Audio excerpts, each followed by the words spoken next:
The comment section is literally already dragging this news station, but let's just go ahead and drag them a little bit harder.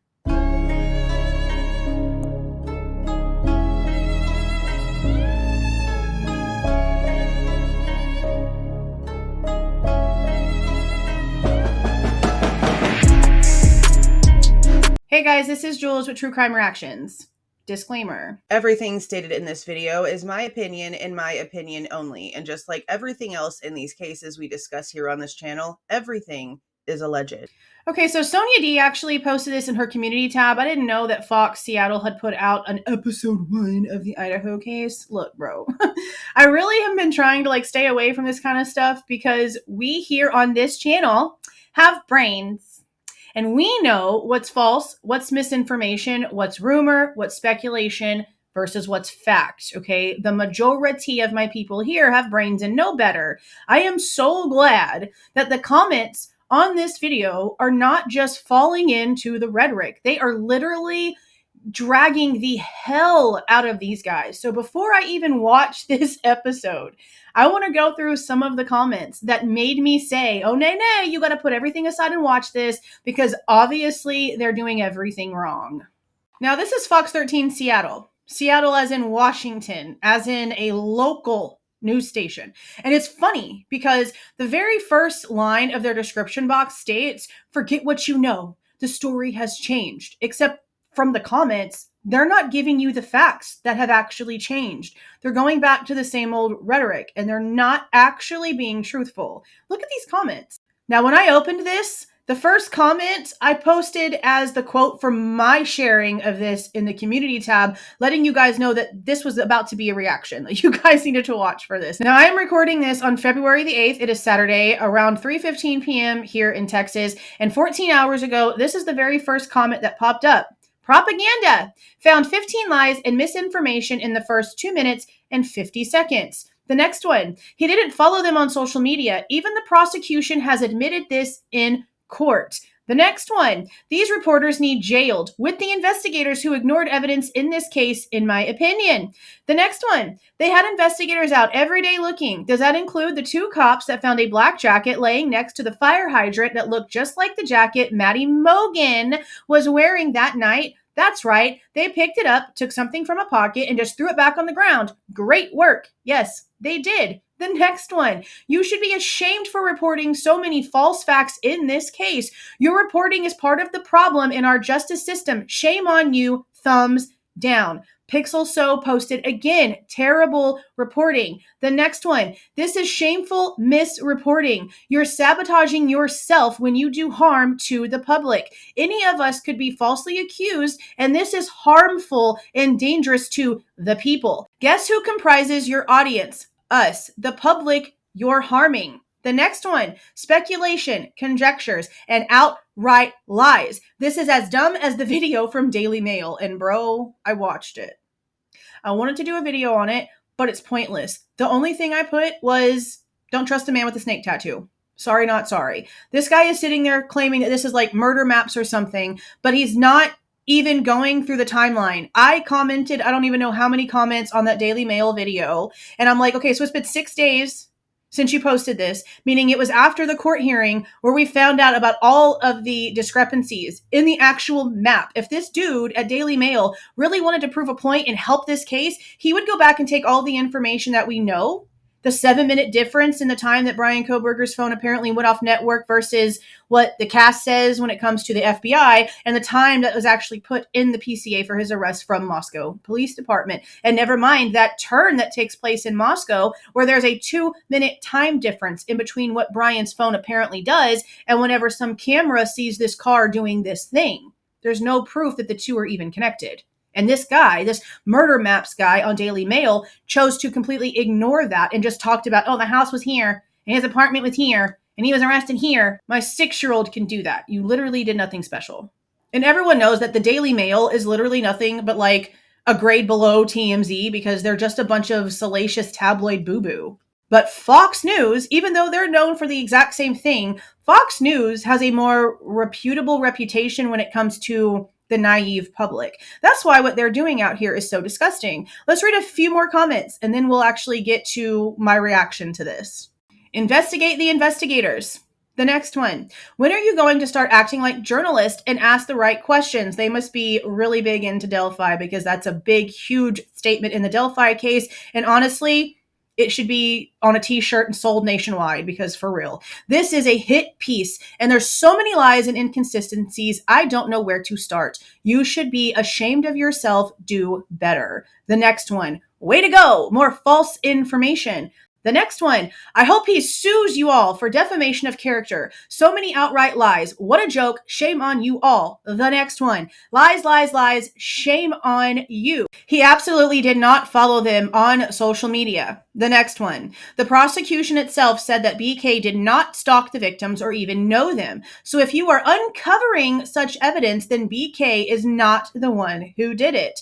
The next one, and I recognize this name, as a so-called guilter, even I have to say this mainstream news video was awful. Just regurgitated BS, and that's the truth. And Miller Time 6672 is here in my comments constantly. Some of you will probably even recognize the name. The next one, the worst reporting I've ever seen. The next one, individual. How do you know it's an individual and not more than one perp? Garbage not watching. Absolute garbage. The next one, misinformation, Fox Seattle, get your facts straight. Peak sensationalist journalism. Someone is even going so far as to ask people to report this to YouTube for misinformation. And yes, that is an option.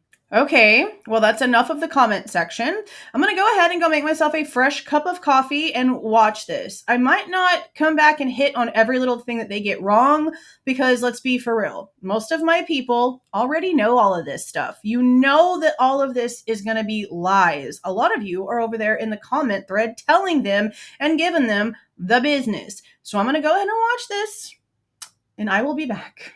One eternity later. How do these people actually sleep at night? I cannot even believe the crap that I just listened to. I'm going to end up touching on a lot more here than what I thought. And I'm just going to say this. There is no reason why the main guy that is apparently narrating or talking in this is asking some retired homicide detective that's never ever spoken to Bryan and doesn't know Bryan about what Bryan was actually thinking during all of this. He's asking him, like, so what is he thinking? That he's smarter than the cops? That he's going to get away with this? Like, why are you asking somebody what somebody else would be thinking if they don't even know this person? They're literally going to answer you based off of what they know from dealing with people who are actually guilty and what gets found out about their psyche after the fact.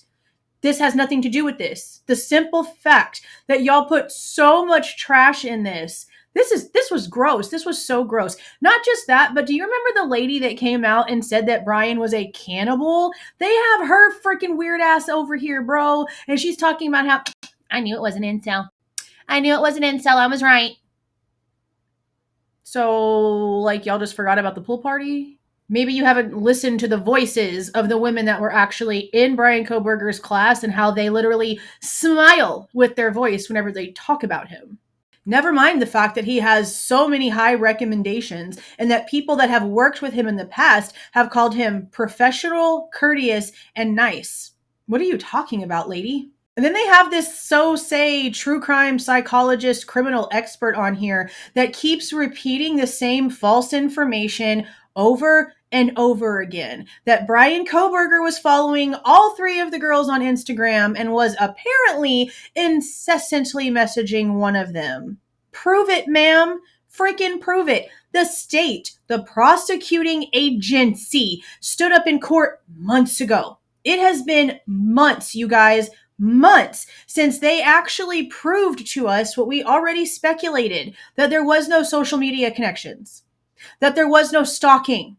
These are things that were told to us by the people that are actually trying to put him on death row, that all of these things were false. And the same guy, the same retired detective that this guy is asking all of these ridiculously redundant and useless questions to, says this as a fact. And I'll tell you, he was obsessed with one or more of those girls. You're not speculating. You're literally sitting here stating that as a fact like you know, when the court has already proven that to be false. Now, someone else in here also mentions the knife situation from 2021 that Plunder brought out because of Gigi's crazy ass getting to her that we've already had to come out and completely debunk.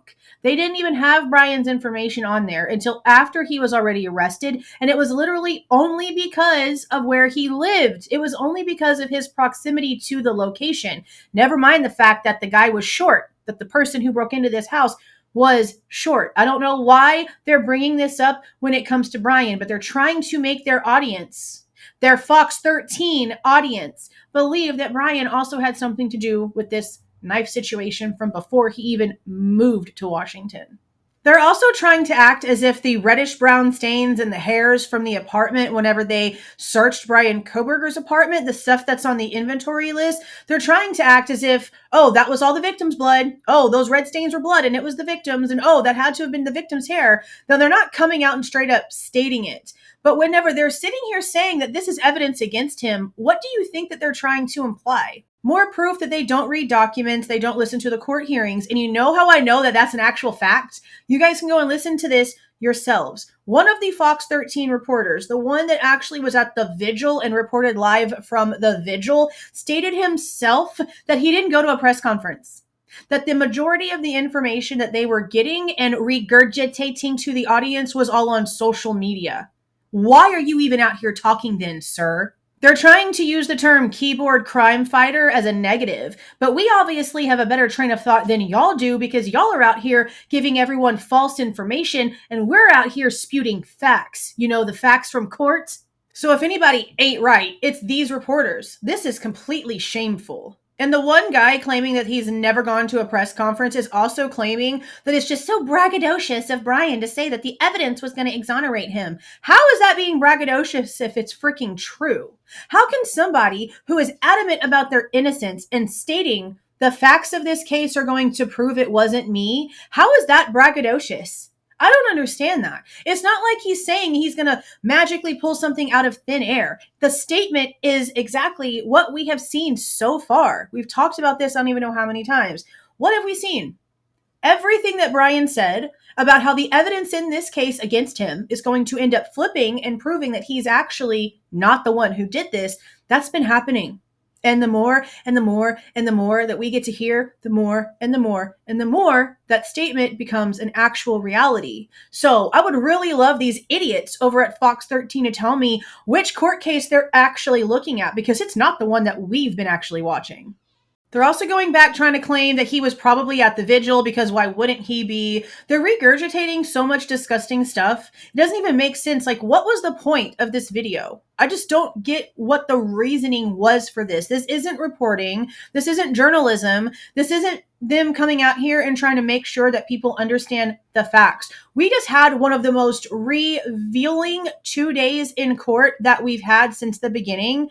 Hopefully not the last one before trial, but let's be for real. We found out some hella insane information those 2 days, even though most of it was closed. We got so much fact that we now have to try to take in and understand. And they're acting like none of that even happened. I think the grossest part of this entire thing is that at some point they have a guy playing the role of Bryan Kohberger. You can tell because of the hair and blah, blah, blah, whatever. But he's sitting there like watching Bill Thompson on the TV and all you can see is like his head from behind. But he's like rubbing his hands together. It's just like the skeeviest, creepiest thing. It's just gross. I cannot believe that they thought that this was going to be a good idea. They also claim that the fact that he's well composed and has a lack of emotion proves that he's guilty. I hear different behaviors when it comes to Bryan Kohberger from before we even knew who he was. Stuff from whenever he was a kid, stuff that happened whenever he was a teenager, the way that he does things, the way that he's actually described by people that actually know him. And I've said this from the beginning. It sounds like he might be on the spectrum. It's not a bad thing to say that somebody might have a tinge of autism. Look at Elon Musk. People think that he is just this big old weirdo, not really knowing the fact that he's actually autistic. He's one of the smartest people on the planet, if not the smartest here on the planet, and he has autism.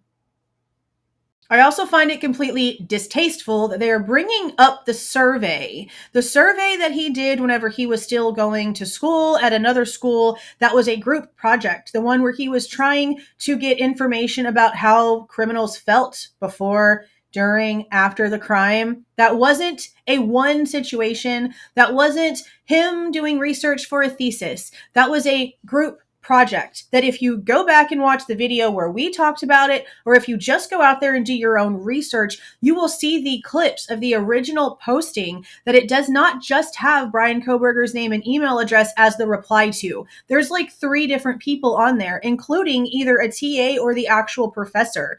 It was literally homework. They mention him following the girls on Instagram and having like all kinds of messages sent to one of the girls at least 3 different times that I count in my notes through this. Like, how long is this video? 25 minutes. They mention it 3 times. That's false information. And they're trying to put that out into the public mind, because why else would you be mentioning it 3 times?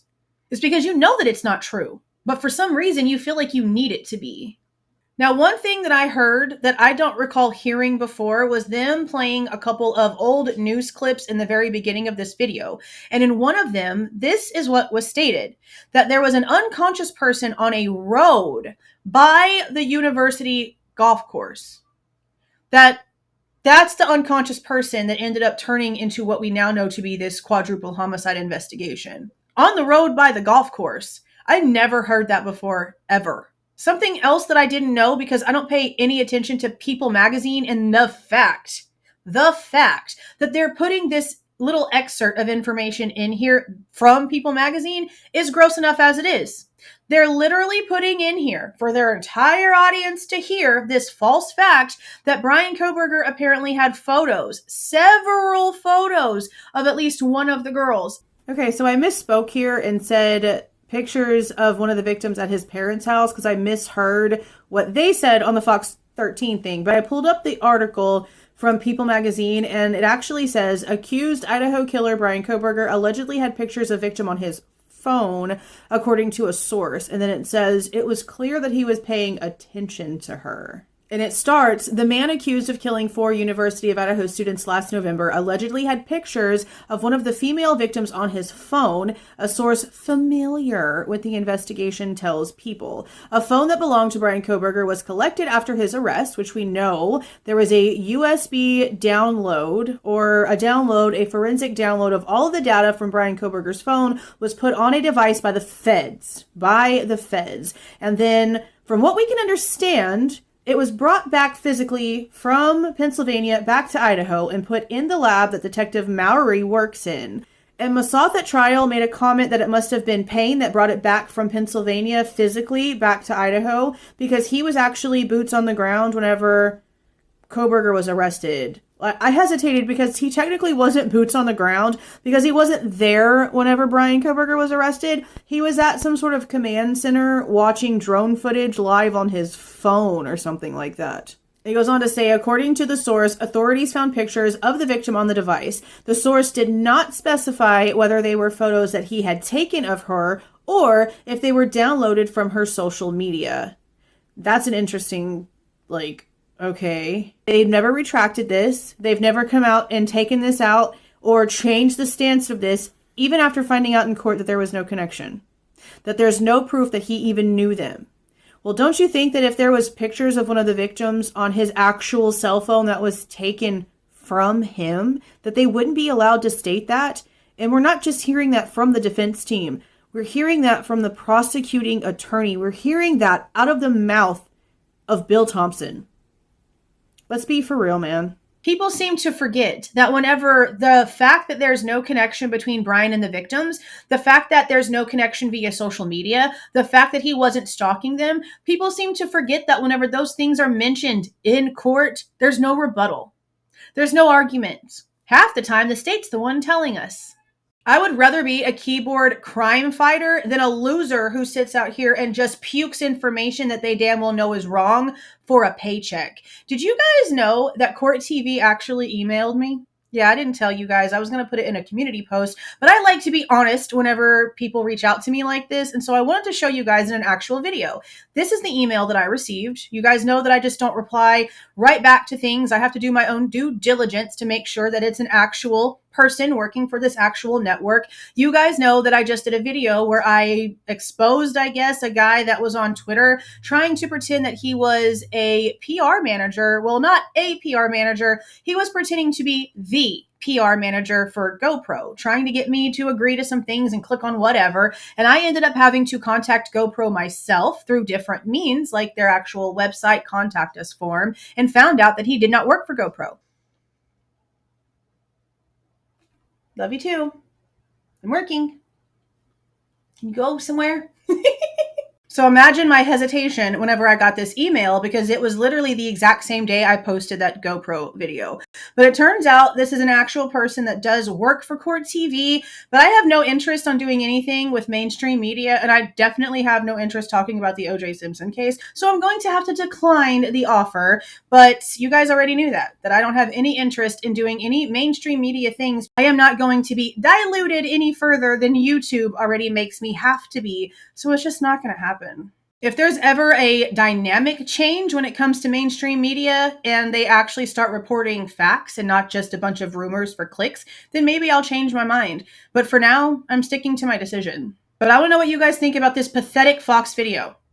It is disgusting. I know a lot of you guys told me about the Daily Mail video, and like I said, I watched it. I left a whole bunch of comments, but I really didn't even want to bother doing a video on it because I'm so sick of having to repeat myself. I'm really tired of having to repeat myself, but I guess I'm going to have to. Like, I honestly have no choice but to continue to spill the truth, to come out with the lies that are being told and show you the facts. I know most of you guys know this stuff already, but I guess the hope of this is that somebody who watches Fox News will see my video because they can see the thumbnail and see that I'm talking about Fox News, and they might be curious and they'll open the video and they might be hesitant at first, but then they can see that there's nothing but lies here. And maybe then they'll start doing their own research and not following mainstream media. You've got to get away from this mockingbird boo-boo that they put out there. There's a reason why all of the headlines are the same, why they speak about the stories with the exact same verbiage. They do it because they want a certain message imprinted on you that you cannot forget even in your subconscious. We have to stop allowing them to have that power. But again, let me know what you guys think, and let me know if you were one of the people that actually watched this video before you watched my video. I'm really curious as to what your true thoughts are. Now, I've read you guys the comments, and some of y'all were over there, again, giving them the business. And just like you saw, there was somebody in that comment thread that's always in my comment thread that is a guilter that was even disgusted by this. That speaks volumes. Let me know what you guys feel about all of this down in the comments. If you like the way that I present this information and give my opinion, please don't forget to leave a like on the way out. Subscribe to the channel if you were not subscribed already. And please don't forget to make sure that that notification bell is set to all so you don't miss any of my rants, reviews, reactions, updates, or deep dives. See y'all.